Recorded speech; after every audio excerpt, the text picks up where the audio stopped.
ढोंगी बहू। प्रीति एक पढ़ी लिखी लड़की है जिसकी एक अच्छे घर में शादी हुई है। प्रीति का पति राहुल एक मल्टीनेशनल कंपनी का मैनेजर है जो आधे महीने विदेश में ही रहता और छोड़ जाता है अपने मम्मी पापा को प्रीति के भरोसे, जिससे इस देश को सुधारने की चुल ने परेशान कर रखा है।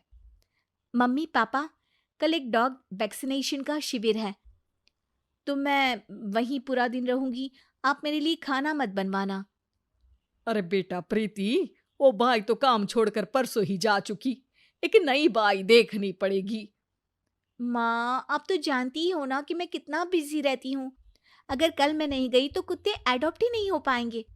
देखिए, हम इंसान तो बोलकर अपनी तकलीफों को बता सकते हैं, लेकिन वो बेचारे, उन्हें हमारी ज्यादा जरूरत है मम्मी।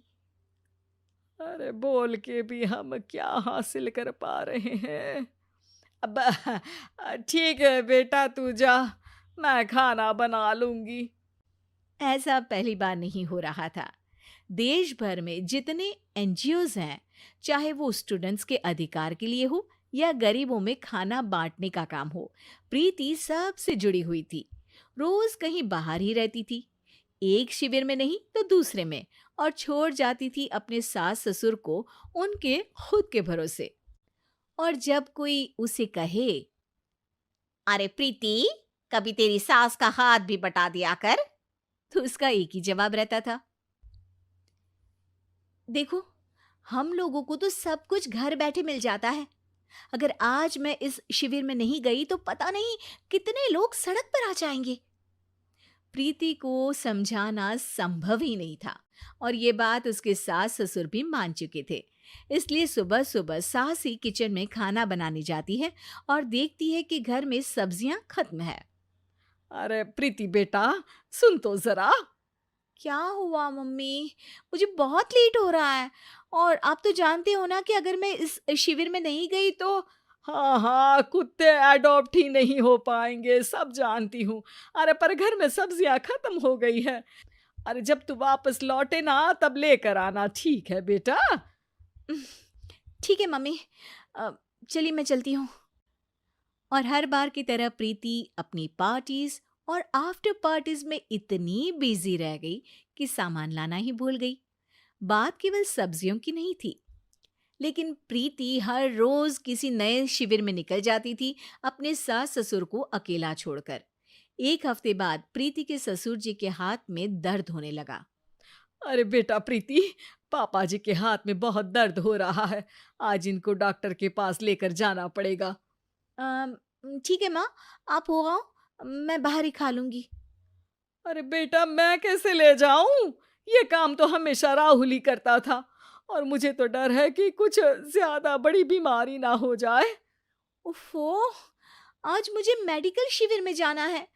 बेचारे बड़े बुजुर्ग जिनके अपने फैमिली वाले उनका ध्यान नहीं रखते, उनका पूरा मेडिकल चेकअप होगा।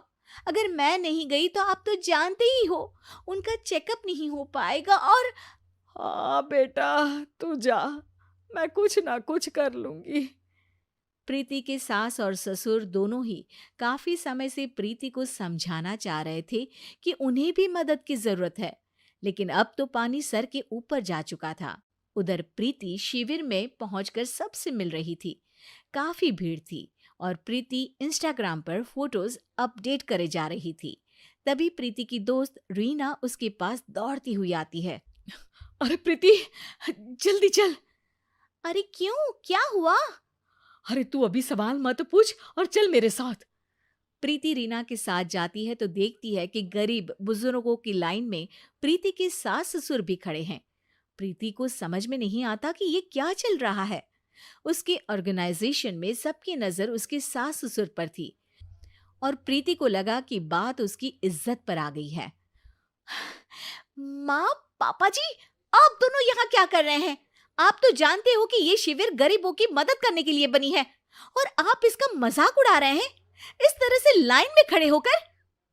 अरे बेटा, हम भले ही गरीब ना हो, पर जरूरतमंद तो है ही। हमारा भी कोई ध्यान रखने वाला नहीं है। मेरे पति के हाथ में दर्द है, मैंने सुना कि ज़रूरतमंद बुजुर्गों का यहाँ फ्री में इलाज हो रहा है, इसीलिए चले आए।